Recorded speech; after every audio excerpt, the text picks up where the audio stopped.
Pakire alla Monte Carlo ang tawag sa lulutuin natin ngayong gabi para sa hapunan. Igisa ang sibuyas sa olive oil, pati na rin ang sili kung gusto mo lang naman ng may konting anghang. Isunod na rin ang giniling na karne at lagyan ng asin at paminta. At pagkatapos ay takpan ito. Ito nga pala ang pasta na gagamitin namin. At kapag brown na ang karne ay isunod na ang tomato paste at haluin ito ng bahagya.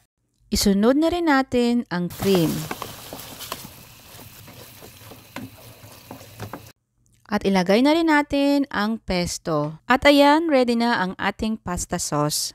Habang nagluluto ng sauce kanina ay may tubig na akong nakasalang at may asin na rin ito. Stricto nga mga Italian pagdating sa pagluluto ng pasta. Kailangan ay al dente at ayaw nila ng overcook. Kaya dito sa Italy, ang sauce ang naghihintay sa pasta at hindi ang pasta naghihintay. Kapag luto na ang pasta ay salain ito ng maigi, ihalo na sa naiinip nating sauce. At ready to serve! Buon appetito!